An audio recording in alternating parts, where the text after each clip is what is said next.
kembali di tempat ini untuk memuji dan memuliakan nama Tuhan. Pada hari ini kita akan mendengarkan kebenaran firman Tuhan. Kita buka Alkitab kita yang terambil dari 2 Tawarikh pasal 25 ayat 1 sampai yang ke-28.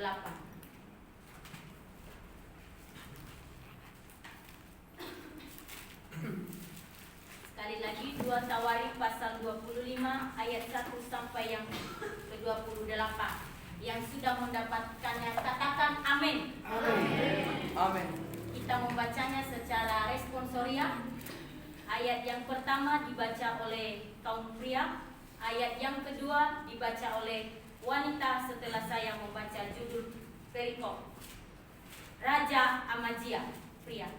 Amazia berumur 25 tahun pada waktu ia menjadi raja, dan 29 tahun lamanya ia memerintah di Yerusalem. Nama ibunya ialah Yoadan dari Yerusalem. Ia melakukan apa yang benar di mata Tuhan, hanya tidak dengan segenap hati. Segera sesudah kuasa kerajaan itu kokoh di tangannya, dibunuhnyalah pegawai-pegawainya yang telah membunuh raja, yaitu ayahnya. Tetapi anak-anak mereka tidak dihukum mati olehnya, melainkan ia bertindak sesuai dengan apa yang tertulis di dalam Taurat, yakni kitab Musa, di mana Tuhan telah memberi perintah, janganlah ayah mati karena anaknya, janganlah juga anak mati karena ayahnya, melainkan setiap orang harus mati karena dosanya sendiri. Lalu Amazia mengumpulkan orang Yehuda dan menyuruh mereka, yakni seluruh orang Yehuda dan Benyamin, berdiri menurut puak-puaknya di bawah kepala-kepala pasukan 1000 dan kepala-kepala pasukan 100. Ketika ia menghitung mereka yang berumur 20 tahun ke atas, didapatinya 300.000 teruna yang sanggup keluar berperang dengan tombak dan perisai. Selain itu, ia menyewa 100.000 pahlawan yang gagah perkasa dari Israel dengan bayaran 100 talenta perak. Tetapi seorang abdi Allah datang kepadanya dan berkata, "Ya Raja, janganlah tentara Israel dibiarkan bergabung kepada Tuanku, karena Tuhan tidak menyertai Israel, yakni semua Bani Efraim ini. Dan jikalau mereka bergabung juga, bagaimanapun juga perbuatan dan kekuatanmu dalam perang, Allah akan mengizinkan engkau di depan musuh, sebab Allah mempunyai kuasa untuk menolong dan mengizinkan." Lalu kata Amazia kepada abdi Allah itu, "Bagaimana dengan 100 talenta yang telah kuberikan kepada pasukan-pasukan Israel itu?" Jawab abdi Allah itu, "Tuhan dapat memberikan lebih daripada itu kepadamu." Kemudian Amazia memisahkan pasukan yang datang bergabung kepadanya dari Efraim, supaya mereka kembali ke tempat tinggalnya. Maka sangat marahlah mereka terhadap Yehuda. Mereka kembali ke tempat tinggalnya dengan marah yang menyala-nyala. Amazia mendapat keberanian lalu memimpin rakyatnya ke lembah Asin dan memukul kalah 10.000 orang dari Bani Seir. Selain itu, 10.000 orang ditawan hidup-hidup oleh Bani Yehuda dan dibawa ke suatu puncak bukit batu. Lalu mereka dicampakkan dari puncak bukit batu itu, sehingga hancurlah mereka semua. Tetapi orang-orang dari pasukan yang dipulangkan Amazia dan yang tidak diperbolehkan ikut berperang dengan dia menyerbu kota-kota di Yehuda dari jurusan Samaria sampai ke Bet-Horon dan menewaskan 3.000 orang penduduknya dan merampas banyak cerahan. Ketika Amazia kembali setelah mengalahkan orang-orang Edom itu, ia mendirikan para Allah Bani Seir yang dibawanya pulang sebagai allahnya. Ia sujud menyembah kepada Allah itu dan membakar korban untuk mereka. Maka bangkitlah murka Tuhan terhadap Amazia. Ia menyuruh seorang nabi kepadanya yang berkata, Mengapa engkau mencari Allah, sesuatu bangsa yang tidak dapat melepaskan bangsanya sendiri dari tanganmu? Waktu Tuhan sedang berbicara, berkatalah Amazia kepadanya, apakah kami telah mengangkat engkau menjadi penasihat raja? Diamlah, apakah engkau mau dibunuh? Lalu dengarlah nabi itu setelah berkata, sekarang aku tahu bahwa Allah telah menentukan akan membinasakan engkau, karena engkau telah berbuat hal ini dan tidak mendengarkan nasihatku. Kemudian Amazia, Raja Yehuda, mengadakan perundingan, lalu menyuruh orang kepada Yoas bin Yehu, Raja Israel, mengatakan, mari kita mengadu tenaga. Tetapi Yoas, Raja Israel, menyuruh orang kepada Amazia, Raja Yehuda, mengatakan, orang yang dibunuh Libanon mengirim pesan kepada pohon aras yang dibunuh Libanon, bunyinya, berikanlah anakmu perempuan kepada anakku laki-laki menjadi istrinya. Tetapi binatang-binatang hutan yang ada di gunung Libanon itu berjalan lewat dari sana, lalu menginjak orang itu. Pikirmu kau sudah melakukan Edom, sebab itu hatimu mengangkat-angkat dirimu untuk mendapat kehormatan. Sekarang tinggal saja di rumah. Untuk apa engkau menantang malapetaka, sehingga engkau jatuh dan Yehuda bersama-sama engkau? Tetapi Amazia tidak mau mendengarkan, sebab hal itu telah ditetapkan Allah yang menghendaki menyerahkan mereka ke dalam tangan Yoas, karena mereka telah mencari Allah orang Edom. Sebab itu majulah Yoas, Raja Israel, lalu mengadu tenagalah mereka, ia dan Amazia, Raja Yehuda, di Bet-Semes yang termasuk wilayah Yehuda. Yehuda terpukul kalah oleh Israel, sehingga masing-masing lari ke rumahnya. Yoas, Raja Israel, menangkap Amazia, Raja Yehuda, anak Yoas bin Yoas, di Bet-Semes. Lalu Yoas membawa dia ke Yerusalem. Ia membongkar tembok Yerusalem dari pintu gerbang Efraim sampai ke pintu gerbang sudut 400 hasta panjangnya. Sesudah itu ia mengambil segala emas dan perak dan segala perkakas yang terdapat dalam rumah Allah dan yang berada di bawah pengawasan keluarga Obed-Edom, juga perbendaharaan istana raja dan orang-orang sendera. Kemudian pulanglah ia ke Samaria. Amazia bin Yoas, Raja Yehuda, masih hidup 15 tahun lamanya sesudah Yoas bin Yoas, Raja Israel, mati. Selebihnya dari riwayat Amazia, dari awal sampai akhir, bukankah semuanya itu tertulis dalam kitab-kitab Raja Yehuda dan Israel? Sejak Amazia menjauhi Tuhan, orang mengadakan kesepakatan bahwa dia di Yerusalem. Sebab itu larilah ia ke Lakis, tetapi mereka menyuruh mengejar dia ke Lakis, lalu dibunuhlah ia di sana. Ia diangkat dengan kuda, lalu dikuburkan di samping nenek moyangnya di kota Daud. Amin. Sejauh ini kita membaca kebenaran firman Tuhan. Pada pagi hari ini saya mengambil tema yaitu hancur di tengah kesuksesan. Hancur di tengah Kesuksesan. yang kuat dulu. Hancur di tengah kesuksesan. Amin. Oke, kita masuk dalam pengertian hancur. Hancur menurut KBBI pecah menjadi kecil-kecil atau remuk. Kalau misalkan gelas saya jatuhkan, pasti itu akan terjatuh dan terbagi-bagi. Itu yang namanya hancur. Yang namanya kesuksesan, keberhasilan atau keberuntungan.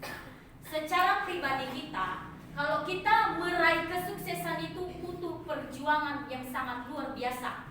Tetapi tema kita hancur di tengah kesuksesan. Secara pribadi kita hancur di tengah kesuksesan itu sangat menyakitkan bagi kita. Yang dulunya kita berjuang, ujung-ujungnya menjadi hancur. Sama seperti Raja Amazia ini. Mari kita lihat kesuksesan Raja Amazia. Yang pertama, Amazia umur 25 tahun sudah menjadi raja dan 29 tahun memerintah di Yerusalem. Bisa kita baca di ayat yang pertama. Di umur 25 tahun ini, Kalau seumuran kita seperti ini sudah menjadi seorang raja. Berarti raja itu seorang pemimpin. Di 29 tahun dia memerintah di Yerusalem. Kalau kita di Indonesia yang memerintah yaitu presiden. Kalau Jokowi dia hanya 1 periode itu 5 tahun. Kalau dia melanjut 2 periode jadi 10 tahun. Beda dengan Amazia 29 tahun.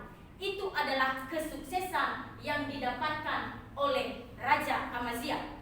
Yang kedua, yaitu Amazia adalah orang yang melakukan yang benar di mata Tuhan. Bisa kita baca di ayat yang kedua.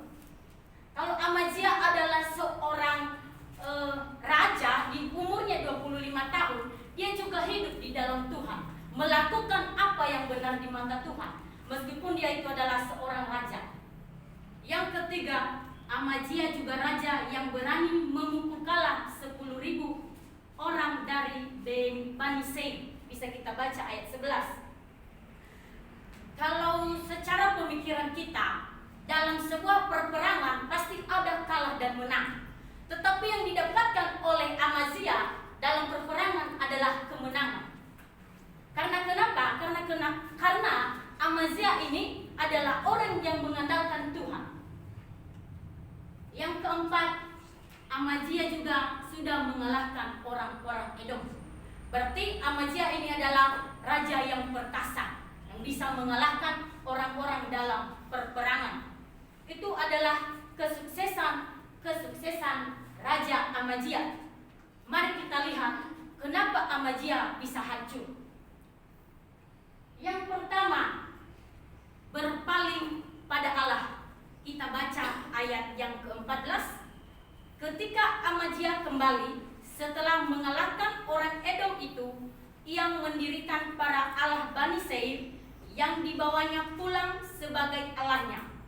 Ia sujud menyembah kepada Allah-Allah itu dan membakar korban untuk mereka. Mulai dari situlah Amazia hancur. Dia berpaling kepada Tuhannya sendiri setelah dia mengalahkan orang-orang Edom. Kalau secara pribadi kita,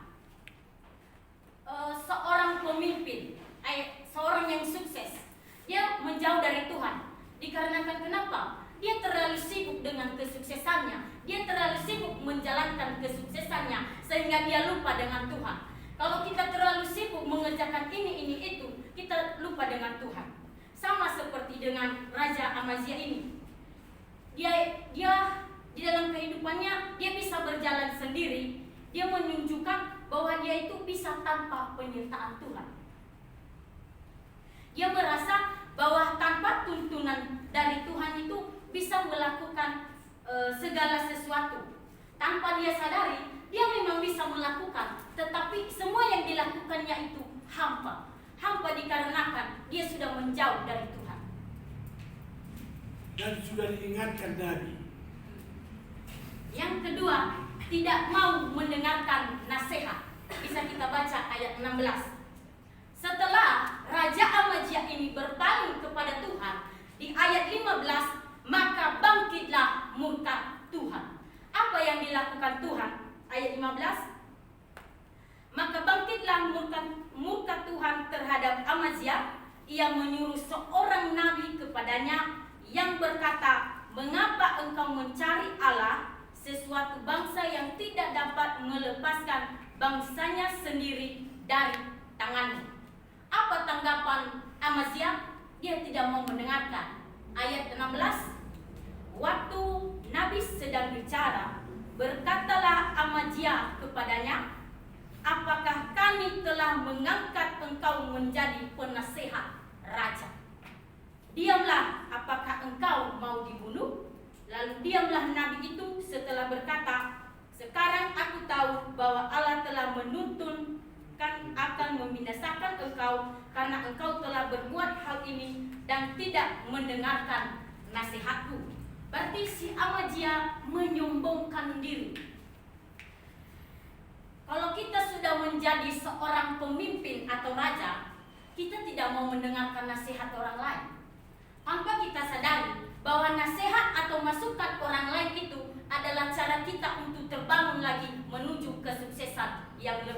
bagusnya lagi. Tapi Amazia tidak mau mendengarkan. Karena kenapa? Orang yang menegurnya itu adalah orang biasa di matanya. Karena dia adalah seorang raja, tidak mau mendengarkan nasihat dari orang lain.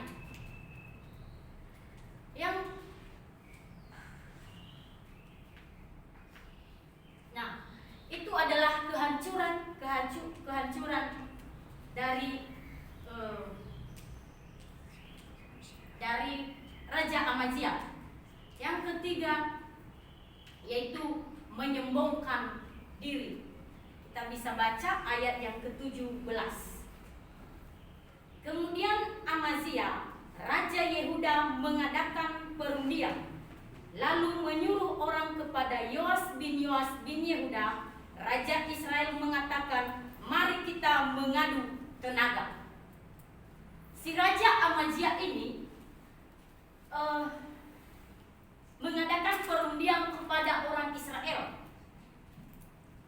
Tapi tanggapan orang Israel, mereka tidak mau. Ayat 19, pikirmu engkau sudah mengalahkan Edom, sebab itu hatimu angkat dirimu untuk mendapat kehormatan.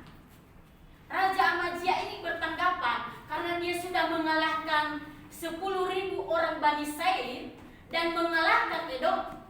Dia merasa tinggi hati, mungkin dia bisa mengalahkan orang Israel.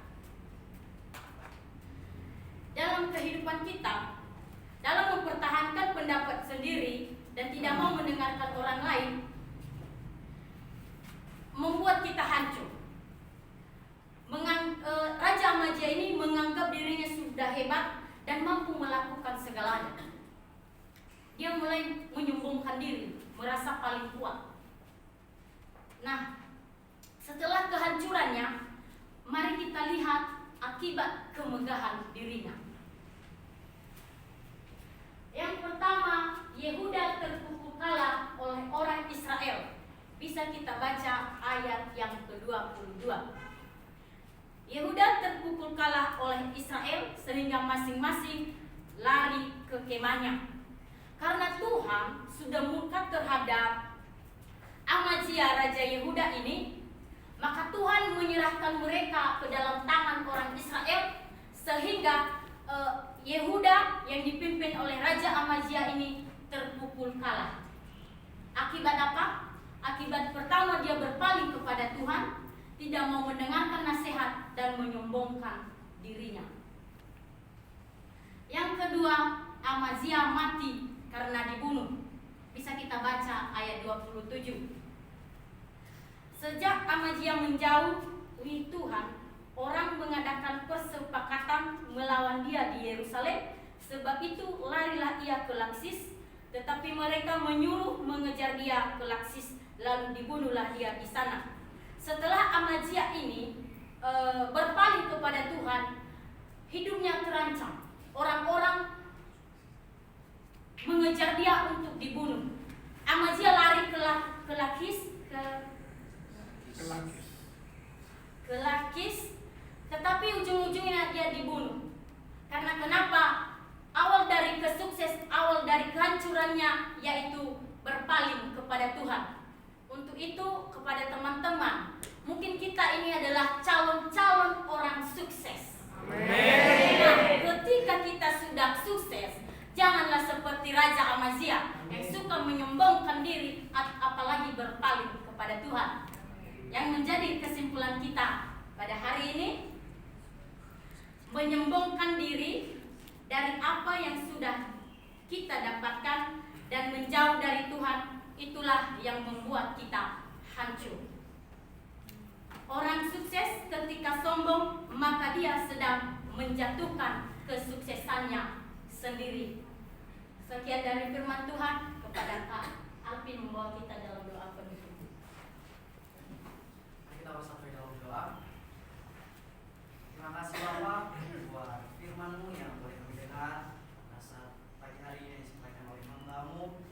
Kau mengingatkan kami kembali Tuhan, tidak sombong akan apa yang telah kami dapatkan dalam kehidupan kami.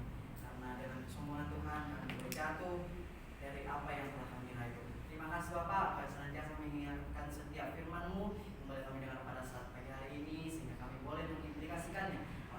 kami sehingga hidup kami berkenan dan sesuai dengan kehendak-Mu di hati surga.